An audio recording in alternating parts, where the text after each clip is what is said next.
আমাদের ঈমান কিসে ভাঙে আমি অনেকটা শিওর যে এখানে বেশিরভাগ মানুষ একটি কারণও বলতে পারবেন না। তার মানে ঈমান যে কখনো নষ্ট হয়ে যেতে পারে, ঈমান যে কখনো ভেঙে যেতে পারে, এই ধারণাই আমাদের নেই। বরং আমাদের দেশে বিভিন্ন নেতৃস্থানীয় ব্যক্তিবর্গ বিভিন্ন সময়ে এমনভাবে কথা বলেন যেন ঈমান হলো লোহার চাইতেও শক্তিশালী কোনো পদার্থ। কোনো আঘাতে এমনকি শিরকের আয়োজনের সাথে মিশে একাকার হয়ে গেলেও নাকি তাদের ঈমানের কোনো ক্ষতি হয় না। যার কারণে ঈমান নবায়ন করার গুরুত্বটা আমরা বুঝি না। ঈমান কিভাবে নবায়ন করতে হয়, এর গুরুত্বটা কি আমরা জানি না। নবী করিম সাল্লাল্লাহু আলাইহি সাল্লাম সেই সময় যখন এই চ্যালেঞ্জগুলো ছিল না, তখন বলেছেন জাদ্দিদু ঈমানাকুম, তোমাদের ঈমানকে তোমরা নবায়ন করো, ঈমানকে রিনিউ করো। কিলা কাইফা নুজাদ্দিদু ঈমানানা ইয়া রাসূলুল্লাহ, হে আল্লাহর রাসূল, আমরা কিভাবে আমাদের ঈমানকে নবায়ন করতে পারি? তিনি বলেছিলেন আকসিরু মিন কওলি লা ইলাহা ইল্লাল্লাহ, তোমরা লা ইলাহা ইল্লাল্লাহ এই যে বাক্য, এর মর্ম উপলব্ধি করে এটাকে বারবার তোমরা এটাকে উচ্চারণ করো, এটাকে বারবার নিজের মধ্যে ধারণ করো। আমার ঈমানের মিটার নেমে গেল কিনা, আমি সন্দেহের চোরা বালিতে প্রবেশ করে যাচ্ছি কিনা, আমি সংশয়বাদের মধ্যে প্রবেশ করে যাচ্ছি কিনা, আমি ঈমান থেকে বিচ্যুত হয়ে যাচ্ছি কিনা।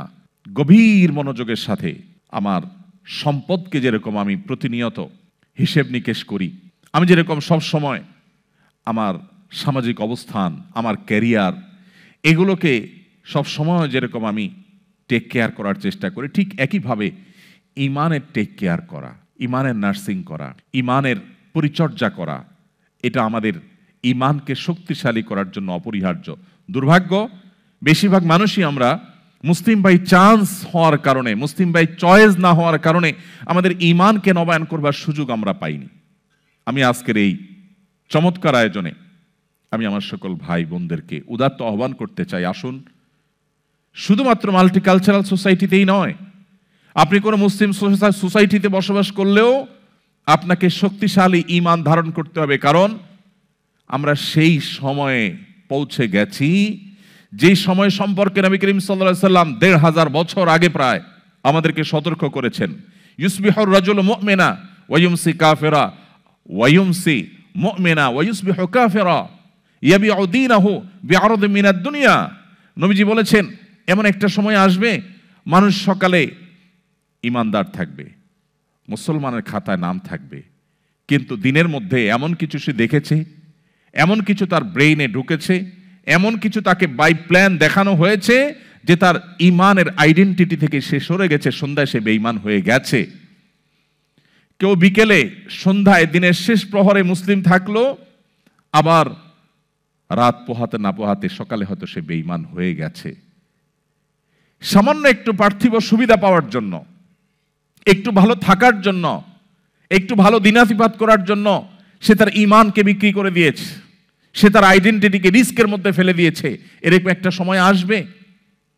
নবীজি বলেছিলেন বাদিরু বিল আমালি ফিতানা কাকিতা'আল লাইলিল মুজলিম, তোমরা সেই সময় আসার আগে নেক আমলের প্রতি ধাবিত হও, অগ্রসর হও, কম্পিটিশনে অবতীর্ণ হও, যখন ফিতনা পৃথিবীতে এমনভাবে ছেয়ে যাবে, অন্ধকার যেরকম রাত হলে গোটা পৃথিবীকে ছেয়ে ফেলে, যখন রাত হয়ে যায় তখন অন্ধকার ঘরের বাইরে থাকে বা ঘরের ভিতরে অন্ধকার থাকে আর বাহিরে আলো থাকে এমন নয়, ভেতরে বাহিরে প্রতিটা জায়গাকে অন্ধকার ছেয়ে ফেলে।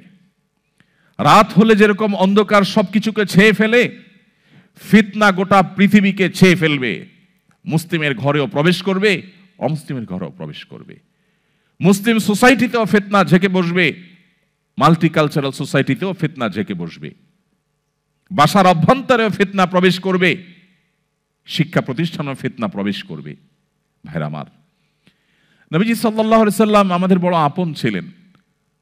যুগ যুগ আল্লাহ তাআলা পৃথিবীর শুরু থেকে আজও পর্যন্ত নবী রাসূলদেরকে পাঠিয়েছেন মানুষের হেদায়েতের জন্য, মানুষকে গুমরাহি থেকে রক্ষা করবার জন্য। আমাদের নবীজি বলেছেন কোন আগুন জ্বালাবার পর পতঙ্গ বা পোকা এসে যেরকম আগুন উপরে ঝাঁপ দিয়ে পড়ে এবং আত্মাহুতি দেয়, তোমরা সেরকম জাহান্নামে প্রবেশ করবার জন্য দলে দলে ছুটে বেড়াও, কখনো অর্থ উপার্জনের নামে, কখনো হায়ার এডুকেশনের নামে, কখনো তোমার সামাজিক অবস্থানের নামে, কখনো তোমার কেরিয়ারকে ডেভেলপ করবার নামে, এক এক সময় এক এক নামে তুমি জাহান্নামের দিকে যখন ধাবিত হতে থাকো, তুমি জানো না কোন দিকে যাচ্ছ। তুমি ছুটে চলেছ তোমার জাহান্নামমুখী সেই যাত্রা এবং ছুটে চলাকে থামাবার জন্য। নবীজি বলেছেন, ওয়া আনা আখিযুম বিহুজুজিকুম মিনান নার, আমি তোমাদের কোমর ধরে ধরে টেনে টেনে জাহান্নাম থেকে বাঁচাবার চেষ্টা করি, এটা আমার দায়িত্ব। সেই নবীজি বলে গেছেন আমাদেরকে যে একটা সময় আসবে, ফিতনা আসমান থেকে অনবরত পতিত হবে। কাওয়াকাইল মাতর, বৃষ্টির ফোঁটা যেরকম অনবরত টপ টপ করে পড়তে থাকে, ফিতনা এরকম করে পড়তে থাকবে। ভাইরা আমার, আমরা সম্ভবত সেই সময়টা এখন পার করছি। চতুর্দিকে ফিতনার যে ভয়াবহ অন্ধকার, যে ফিতনা আমরা হারিয়ে যাচ্ছি, যে ফিতনায় আমাদের অস্তিত্ব বিলীন হওয়া উপক্রম, ঠিক এরকম সময়ে যদি আমরা ঈমানের উপর অটল থাকতে পারি, তার বৈশিষ্ট্যটা কি, তার লাভটা কি? সুবহানাল্লাহ। তিরমিজি বর্ণিত আরেকটি হাদিসে নবী করিম সাল্লাল্লাহু আলাইহি ওয়াসাল্লাম বলেছেন, এমন একটা সময় আসবে যখন ঈমানের উপরে অটল থাকাটা জ্বলন্ত জ্বলন্ত কয়লা,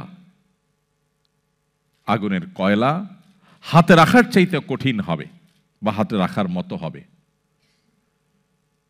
নবীজি বলেছেন, সেই সময় সবর করাটা, ঈমানের উপরে টিকে থাকাটা, সমাজের সবাই একটা স্রোতে দৌড়ায়, তার বিপরীতে দৌড়ানো সহজ বিষয় নয়।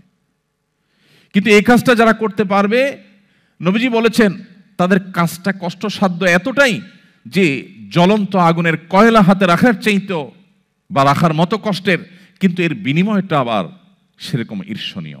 তিনি বলেছেন 50 জন মানুষ আমল করে যে পরিমাণ সওয়াব পাবে, ওই সময় এই রকম প্রতিকূল পরিবেশে যিনি নিজের ঈমানকে, নিজের আইডেন্টিটিকে, নিজের আমলকে, নিজের মুসলমানিত্বকে যে ব্যক্তি বুলন্দ করে রাখবে, উঁচু করে রাখবে, ধরে রাখতে পারবে, আল্লাহ তাআলা তাকে 50 জন মানুষের আমলের সমপরিমাণ সওয়াব তাকে দান করবেন। তিনি নামাজ পড়বেন 1 রাকাত, সওয়াব পাবেন 50 রাকাতের।